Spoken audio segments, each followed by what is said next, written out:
je pars.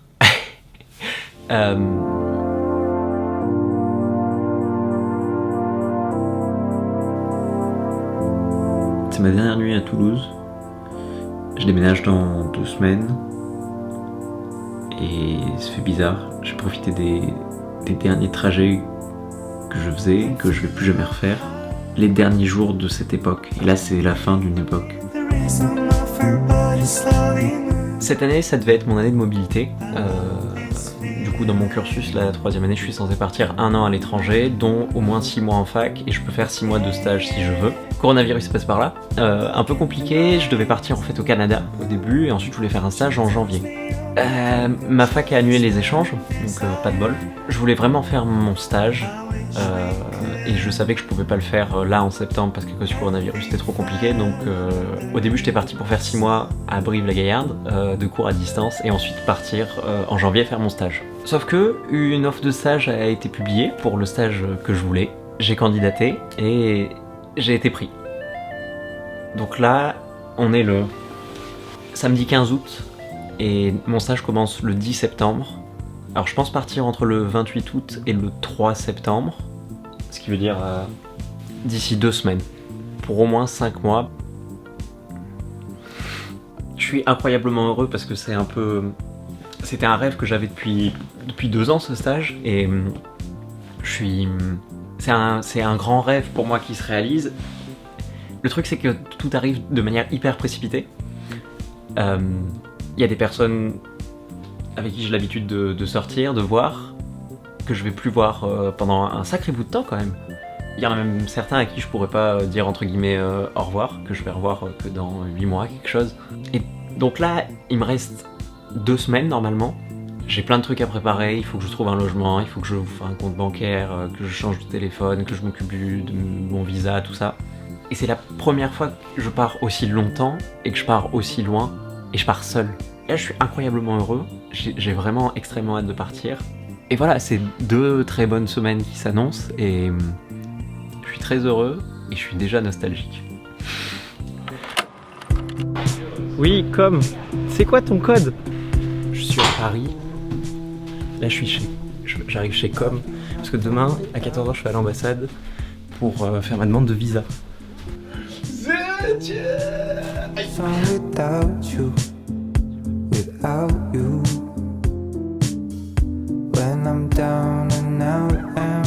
On a acheté des matching t-shirts.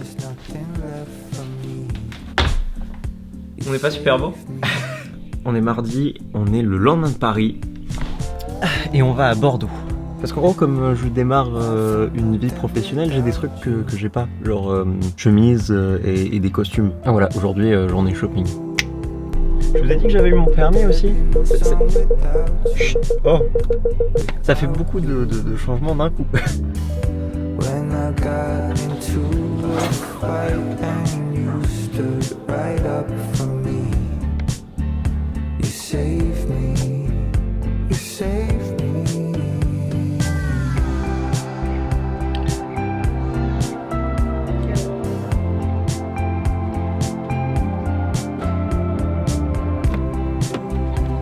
On est mercredi, ça je crois que c'est ma carte bancaire. Oh, comment elle pète le style. J'ai réservé mon avion hier, c'était une galère aussi, mais je pars jeudi, donc là, le 3 septembre, là on est jeudi le 27 je crois, donc je pars exactement dans 7 jours. J'ai hâte, et en même temps, j'ai jamais été aussi prêt. Maintenant il me reste plus que ma valise à faire, j'ai mon visa, tout est prêt en fait. Là je suis en train d'enchaîner les... Putain yes je pars, et les... Wow. Et les... je pars. Ça fait bizarre.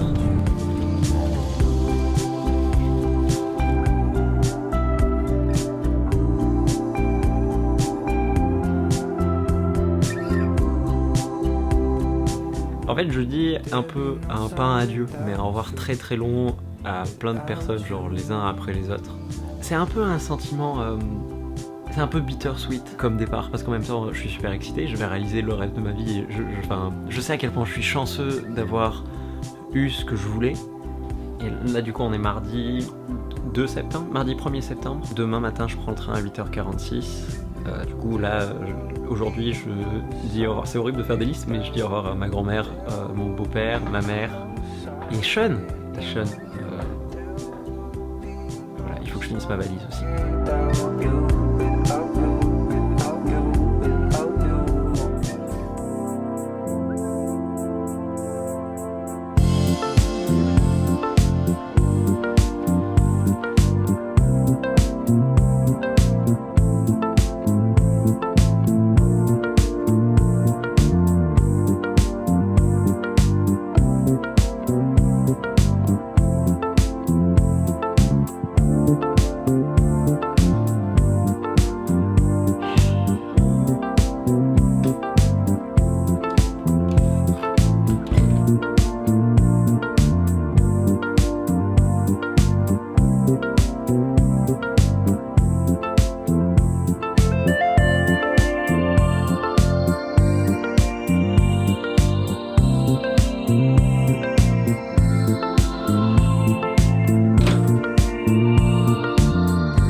On le reconnaît pas encore, mais là-bas c'est Mathis.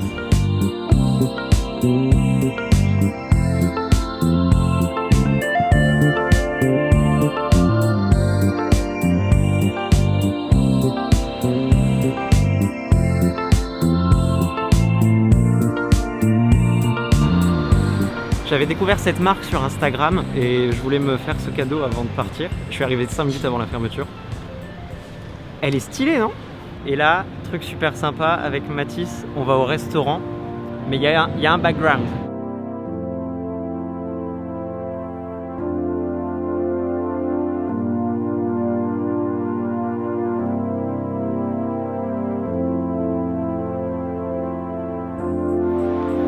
On va là. En fait, en gros, j'ai participé à un concours sur Instagram et c'est le premier de ma vie que je gagne et c'est un repas chez Ida, c'est le restaurant de Denis Ambroisi, c'est un mec qui a fait Top Chef. Et avec Mathis, on voulait se faire une sorte de cadeau de fin de colocation, on voulait faire un bon repas mais on n'a jamais eu l'occasion. Et là, c'est l'occasion.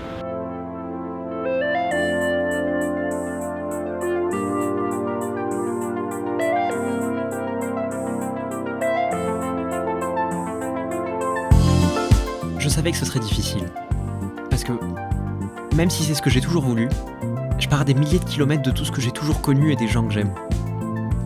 Alors, j'ai tout préparé pour ce départ. J'ai pas fait des trucs extravagants pour le fêter, mais j'ai fait en sorte de savourer une dernière fois toutes les petites choses, tous ces petits trucs parfaitement anodins qui me rendent heureux. Parce que c'est ces petites choses qui font ma vie. Et je sais que c'est elles qui vont le plus me manquer.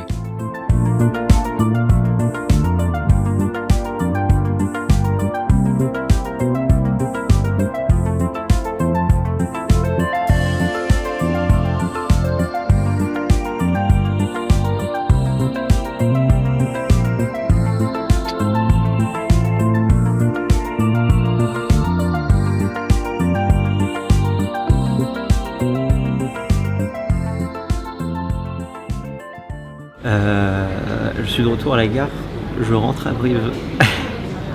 mon départ a été retardé de, pour l'instant, je sais pas encore combien de temps. Et voilà, je fais... Voilà.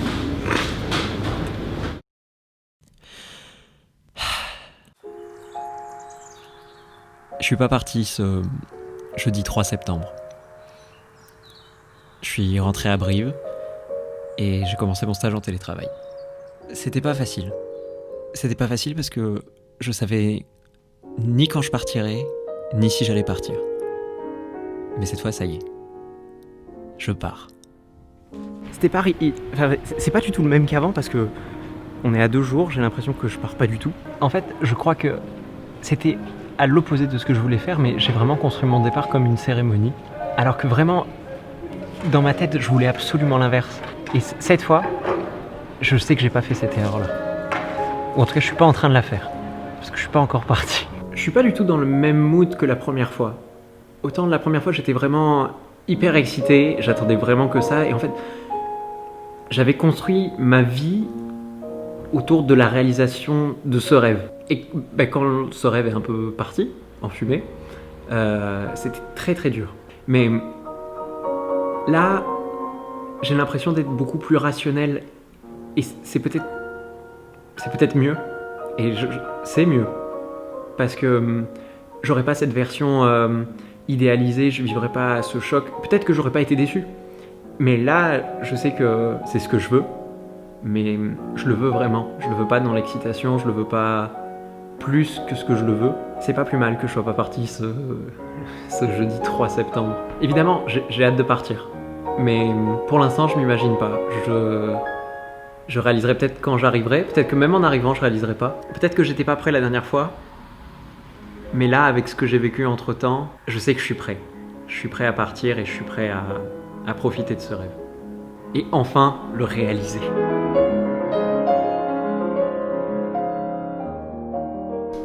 J'ai décidé qu'il fallait retrouver, à partir de vendredi, le confinement qui a stoppé le virus.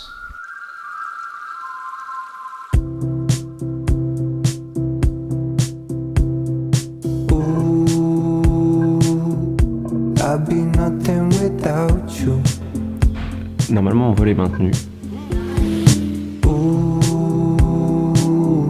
There'd be no song without you, without you.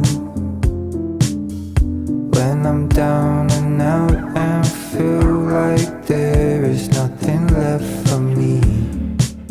Il est 4h54. Je crois toujours pas au fait que je parte. Mon avion est maintenu. J'ai pas reçu de message. A priori, c'est bon.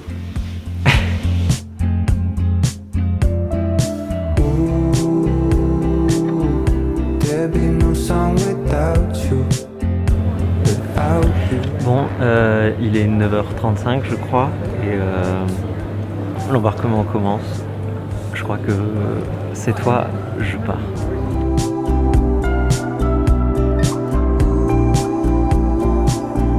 Je crois que de ma vie j'ai jamais été aussi excité.